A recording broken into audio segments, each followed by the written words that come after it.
Hello students, today we will discuss about method of valuation of goodwill.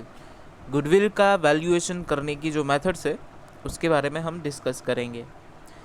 हमें पता है, हम पहले डिस्कस कर चुके हैं, गुडविल जो है वो एक इंटेंजिबल एसेट है।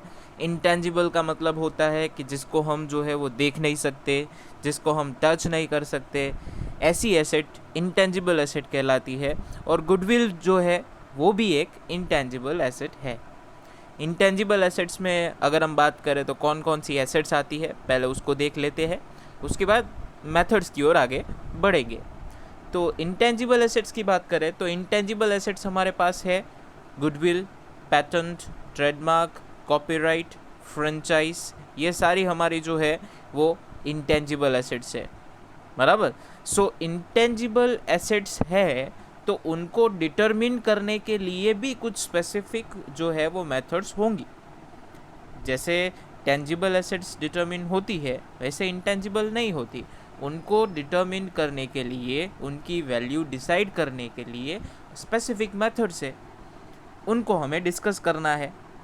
तो गुडविल का वैल्यूएशन जो है वो किसके ऊपर डिपेंड करता है? स्पेशली हम बात कर रहे हैं गुडविल की। तो जब हम गुडविल की बात कर रहे हैं तो गुडविल किस चीज़ के ऊपर डिपेंड करता है, तो हम उसको भी पहले डिस्कस कर चुके हैं कि गुडविल जो है वो डिपेंड करता है profit earning capacity of a firm. आपका जो फर्म है या फिर आपका जो बिजनेस है उसका जो प्रॉफिट अर्निंग कैपेसिटी है उसके ऊपर डिपेंड करता है गुडविल। अगर आपका प्रॉफिट अर्निंग कैपेसिटी ज़्यादा है दूसरे लोगों से तो आपके पास गुडविल है। अगर प्रॉफिट अर्निंग कैपेसिटी आपका जो है वो कम है तो आपके पास गुडविल नहीं है। As it is as simple. अब हमें देखना है prospective earning capacity. Prospective earning capacity का मतलब क्या होता है? फ्यूचर में आप कितना प्रॉफिट मेंटेन रख सकते हो उसको डिसाइड करना, उसको हम क्या बोलते हैं? Prospective earning capacity. However, while determining the future maintainable profit, जब हम प्रोस्पेक्टिव अर्निंग कैपेसिटी डिसाइड करते हैं या फिर फ्यूचर मेंटेनेबल प्रॉफिट डिसाइड करते हैं तो हमें क्या कंसिडर करना पड़ेगा? पास्ट ईयर का प्रॉफिट एज अ बेस। जब भी हम कोई भी चीज़ डिसाइड कर रहे हैं या फिर डिटरमिन कर रहे हैं तो उसके लिए एक बेस होना ज़रूरी है हमारे पास। तो वो बेस जो है वो हम यहाँ पे क्या रखेंगे? फ्यूचर मेंटेनेबल प्रॉफिट डिसाइड करने के लिए पास्ट ईयर के प्रॉफिट जो है, past years profit are consider as the base. हम यहाँ पे उसको बेस कंसिडर करेंगे, बराबर। सो अगर हम अब बात करें तो कि भाई गुडविल के जो है वो वैल्यूएशन के लिए कौन कौन सी मेथड्स अवेलेबल है, तो स्पेसिफिकली हमारे पास जो है वो 4 मेथड अवेलेबल है। आगे हम जो है वो ये 4 मेथड स्टडी करने वाले हैं। पहला मेथड हमारे पास है एवरेज प्रॉफिट मेथड। आप यहाँ पे देख सकते हैं पहला मेथड जो है वो हमारा है एवरेज प्रॉफिट मेथड। दूसरा मेथड जो है वो हमारा रहेगा, दूसरा मेथड हमारे पास है वेटेड एवरेज प्रॉफिट मेथड। तीसरा मेथड है सुपर प्रॉफिट मेथड और चौथा मेथड है कैपिटलाइजेशन ऑफ प्रॉफिट मेथड। ऐसे नॉर्मली हम इस चैप्टर के अंदर 5 मेथड देखेंगे। कौन कौन सी? Average profit, weighted average profit, super profit, capitalization of profit and capitalization of super profit method. हम 5 मेथड देखेंगे पर बेसिकली 4 मेथड से डिटरमिन होती है। ये जो गुडविल है हमारी वो हम 4 मेथड से डिटरमिन करते हैं। तो आज हम पहले जो है वो डिस्कस करेंगे। सबसे पहला मेथड जो हमारा है एवरेज प्रॉफिट मेथड, हम उसको आज डिस्कस करेंगे। तो एवरेज प्रॉफिट मेथड में क्या होता है? In this method the average of past 13 years are taken into consideration.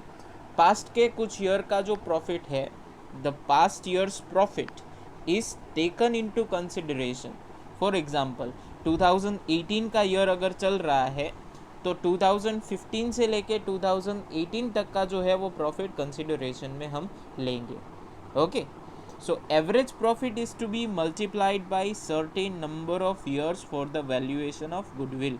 और वो जो एवरेज हम लेंगे उसका, वो प्रॉफिट का एवरेज लेंगे तो उस एवरेज प्रॉफिट को हमें मल्टीप्लाई करना होगा सर्टेन नंबर ऑफ ईयर्स के साथ ताकि हम गुडविल वैल्यू कर सके। ये सर्टेन नंबर ऑफ ईयर्स जो है वो क्या है? वो आपको क्वेश्चन में दिया होगा, सर्टेन नंबर ऑफ ईयर्स से जो मल्टीप्लाई करना है वो आपको क्वेश्चन में दिया होगा. It is based on the assumption that a new business will take a certain number of years to earn the same profit. ये मेथड जो है वो कौन सी एजम्पशन के ऊपर बनाया गया है? इस मेथड का एक एजम्पशन है. यहाँ पे हम ये एजम्पशन मान के चल रहे हैं कि आपका जो नया बिजनेस है उसको जो है वो प्रॉफिट अर्न करने के लिए, प्रॉफिट कमाने के लिए कुछ साल लगेंगे. उस बेसिस के ऊपर जो है वो ये एजम्पशन जो है वो बनाया गया है. Therefore the business purchaser is ready to pay the value of goodwill equal to the number of years of average profit. इसलिए जो परचेसर है वो आपको जो है वो ज़्यादा पैसे देता है ताकि उसको वो प्रॉफिट कमाने के लिए इतने ज़्यादा साल ना लगे, जितने साल आपको लगे हैं उतने साल उसको ना लगे. इसलिए जो वो अमाउंट पे करने के लिए रेडी हो जाता है उस चीज़ को हम जो है वो क्या बोलते हैं? गुडविल. और वो गुडविल कैसे डिसाइड होता है?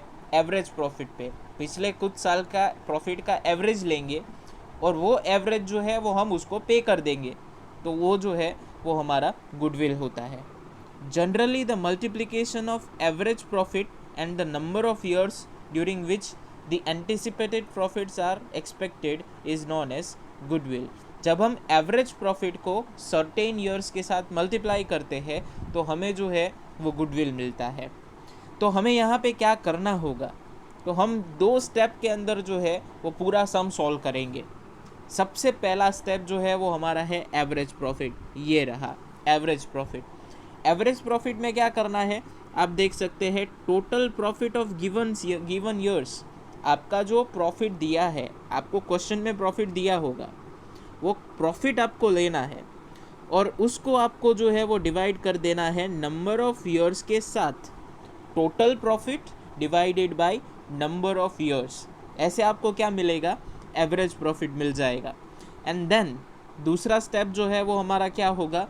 गुडविल इज इक्वल्स टू आपका जो पहला एवरेज प्रॉफिट मिला है उस एवरेज प्रॉफिट को आपको मल्टीप्लाई करना है number of years of purchase के साथ. ये number of years of purchase आपको क्वेश्चन में दिया होता है. जो हम आगे इलुस्ट्रेशन देखेंगे तो उस इलुस्ट्रेशन में हम जो है वो समझेंगे कि number of years of purchase क्या होता है. Average profit method simple method है, सबसे ईजीएस्ट मेथड है. इसमें आपको करना क्या है? आपको 2 स्टेप में क्वेश्चन जो है वो सॉल्व हो जाएगा. सबसे पहले प्रॉफिट का एवरेज लेना है, total profit divided by number of years. उसके बाद वो एवरेज प्रॉफिट को number of years of purchase के साथ जो है, ये आपका number of years of purchase जो है उसके साथ आपको उसको मल्टीप्लाई कर देना है. तो ईजिली जो है वो आप प्रॉफिट कैलकुलेट कर सकते हैं. अगर आपको जो है वो एवरेज प्रॉफिट मेथड में कोई भी प्रॉब्लम्स या फिर कोई भी कन्फ्यूजन है तो आप जो है वो हमारे कमेंट बॉक्स में हमें जो है वो लिख के दे सकते हैं या फिर हमें जो है वो इन्फॉर्म कर सकते हैं. Thank you very much.